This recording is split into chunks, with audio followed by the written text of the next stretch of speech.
morning, ladies and gentlemen, and thank you for joining me. Now, today, I want to take a minute and just speak about human consciousness. Now, with everything that's been going on lately in the media and the hailstorm of news and information that's coming out, and let's face it, there has been a quickening of all of that. I think a lot of us have gotten lost in this overconsumption of data, and that's more or less what it boils down to in all reality. Now, I'm a firm believer that our brains are nothing more than a computer program running an algorithm. And if you want to think about the rest of the world in these terms, it would make things a lot easier for what I'm about to get into and talk about for you to understand.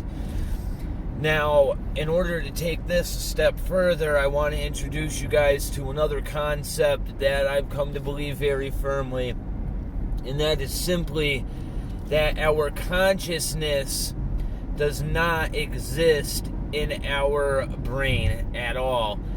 And I'd like to point to the ancient Egyptians as a clue, or at least anecdotal evidence of this.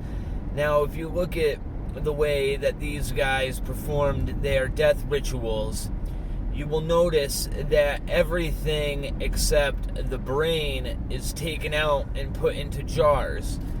And in fact, the heart is the only thing that is put back into the body. Now, the processes that these people went through in order to accomplish this are absolutely astonishing when you think about the tools that they were supposedly using to do this, and the fact that it was such a labor-intensive process. Now, this would make a whole lot of sense when you consider how consciousness has been studied in the modern day realm of so-called science.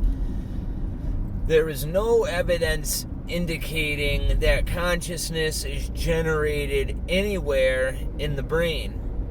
And that right there is a very complex thing to wrap your mind around, and I don't think that we were designed to understand this fact at all. But if we can accept it as true, it allows us to open our eyes to what I believe reality really consists of. Now, I want to get into something that everybody has, regardless of age, gender, race, sex, whatever you want to define yourself as. Every human being has this, unless you have a fatal flaw in your character. And even these people have somewhat of a conscience, and that's what I'm referring to as a conscience. Every moral person has a conscience. Now, what is a conscience? A conscience is a voice in your mind that influences your actions. Simply put, that is exactly what a conscience is. Now, some people's consciences can be corrupt, like psychopaths, and lead you down a horrible, dark road. Others find themselves in the position where their conscience leads them in a direction that is completely opposite of that, and ultimately causes good for not only themselves, but the world in general. And as time has progressed further and further into the modern age, we see a clear correlation in the fact that human consciousness has led us down a road where morals have slowly decayed from the algorithm that our brain is running. Now, I said our conscience doesn't exist inside of our brain, like our consciousness, right? The fact that we are cognitively aware that we exist doesn't exist inside of our brain. However, our conscience does. Now, a lot of people are gonna think that this is an odd theory to have, However, after studying a lot of philosophy and a lot of ancient beliefs, at the core, I believe this is what a lot of these philosophies and religions are trying to convey. And it's been lost. And it's been lost on purpose because it's been hidden. However, like I said, you think of the brain as an algorithm, a computer running algorithms.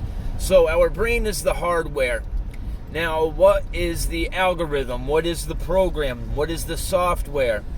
Now, I want to get into a touchy subject where our conscience may very well be nothing more than demons that operate in different steps, different levels.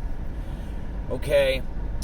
Now, what is a demon? Because we have to define this very clearly before we transverse into this subject, because I'm going to be referring to certain aspects that we have in religious philosophy as demons, and that is simply because the true definition of a demon is a divine spirit. The word demon has no influence or conveyance of that spirit's morality, conviction, wants, needs. It's programmed. It has nothing to do with that. So, for instance, a demon could be referred to as Baal. Baal could be considered a demon. However, the Holy Spirit could also be considered a demon, according to the true definition. So keep that in mind before we advance forward. So, if the mind is a program, if the mind is hardware running programs and algorithms, what is a demon inside of this structure? A demon is that program. Okay? Now stay with me here, because it operates in 4 different levels. You have tendencies that become habits, that become characteristics, that become personalities. Now, certain people that are more grounded in their spirituality have an easier time keeping their ego high enough to defend against these algorithms making their way into their hardware and running as an algorithm. Now, this is very interesting when you start applying it to certain aspects of modern day society, because you're going to see over and over again that what do they do to program people is they create something inside of the zeitgeist that creates a tendency, that formulates habits, that formulates characteristics, and then transforms somebody's personality completely. Now, certain people are more likely to fall prey to certain algorithms because that is the way that their program, their hardware was derived. So, for instance, me personally, I despise mainstream music. I cannot stand it. So let's say, for instance, there's a demon out there that feeds on the part of the hardware in your brain that runs off of music, right? What is that program going to do? Is it going to waste its time trying to find a way into my core, into my brain, into my kernel, if we're thinking about programming, into my root and rewrite it? Or is it going to go after somebody whose ego, whose firewall, has allowed them to become susceptible to that program inserting itself into the equation? And you can think about any characteristic inside of somebody and think of it as a demon, because they all progress identically. Everything starts as a tendency. Smoking starts as a tendency, becomes a characteristic, becomes a habit, and then ultimately your entire personality is changed and evolved to adapt to smoking becoming part of your daily existence. Anybody that's going to argue with me and tell you that I am wrong here is going to have to fight that logic, and good luck doing so, because it's taken me a long time to formulate this philosophy and way of seeing reality. Now, I want to get into something that a lot of people are going to find controversial.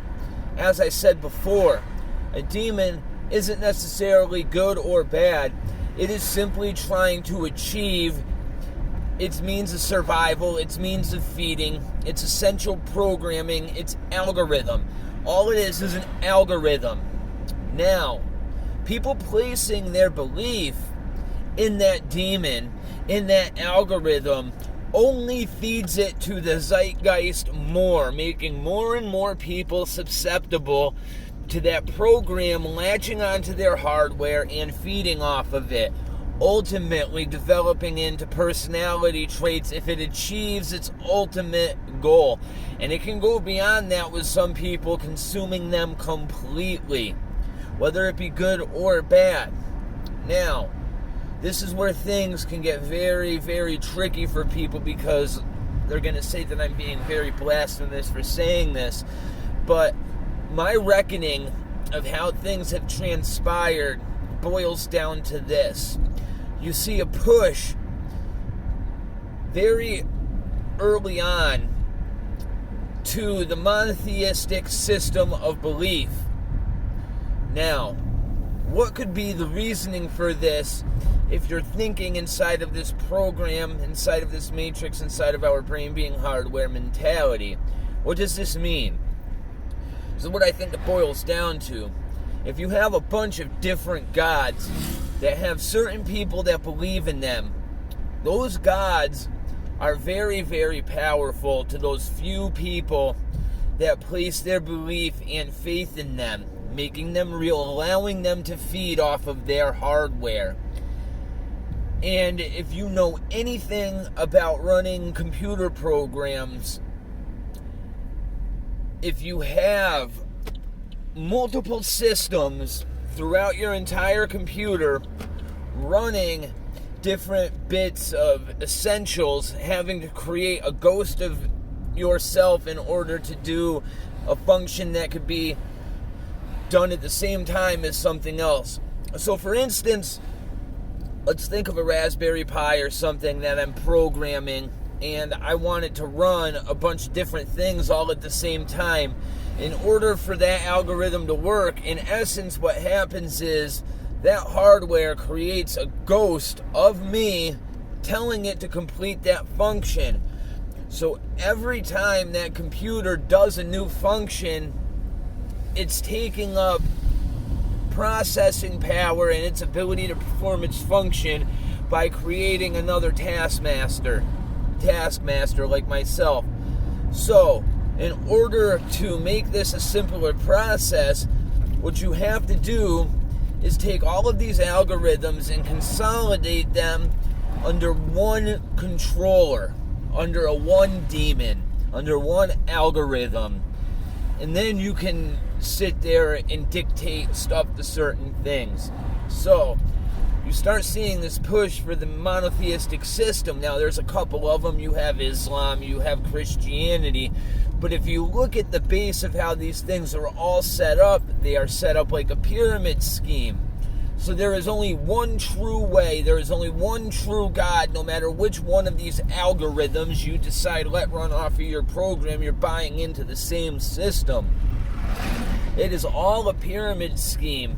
Now, the reason that this makes it easier is because ultimately, if a large segment of society has taken the time to invest the energy and place belief in one demon above all others, it allows the Ponzi scheme to be set up.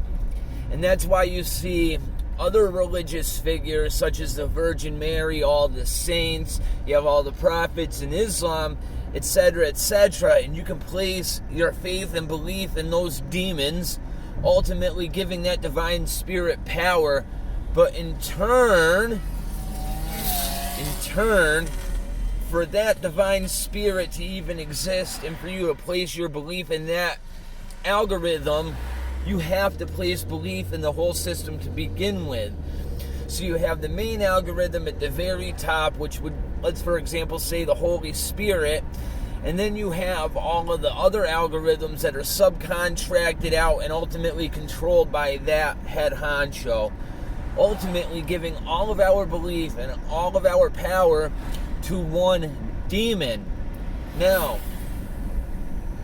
I'm not saying that this is all bad, but at the same time, it very well can be, because let's look at two sides of one coin, which is the monotheistic cultures of Christianity and Islam. Now, what is Christianity all about? It's all about turning the other cheek and being the bigger person. And then on the opposite side of the coin, you have Islam, which tells you if you are wronged, you are going to fight and defend yourself, etc., etc. You're not going to give an inch to anybody, and you're going to push and push and push as hard as you can. It sets up the Hegelian dialectic, and ultimately most people fall somewhere in the middle. But what does this do? What does this do in all reality? Is it ultimately creates a world in which the majority of people that hold Christian morals are pushovers. We are always looking for somebody else to bring us our own salvation. And what does this do? It lowers our ego just based on our belief system. You don't see Islam having this problem. You don't see Islam apologizing for their belief system, as wrong as it may be in some people's minds, right? But their program doesn't allow them to do that, and it's by design, okay? The Christian doctrine is by design set up to make a meek people, and it makes us weaker when it comes to standing up against authoritarian powers such as the government, etc., etc., etc. What I'm saying is, this entire world is set up to deliver into our brains algorithms based at certain frequencies that create characteristics which ultimately turn into personalities. The more spiritually based you are in reality and understanding the simple fact that you are nothing more than hardware running algorithms, the more conscious you can be to control it. Because like I said, the human consciousness does not reside inside of the brain. And that is key to understanding. And there's a reason why it's not. Because if it was, it would never be able to take ownership or command over that vessel. And this is what the Egyptians knew that we have lost. Ask yourself if you are sovereign over your own body. And I'm telling you right now, just by asking yourself that question aloud and allowing it to sit silently for a short period of time, you will know whether you are or not. Mark my words. This is what everybody has been searching for their entire lives. This understanding right here. I'm not saying I know it all, but this is a damn good foundation to move forward on. Thank you for watching this video. Comments, questions, concerns. Email address is morlog89@gmail, morlog89@gmail. You can also message me through the comments on here or through YouTube. Have a nice day. Stew on this. And think about you and your family, because that is all you have.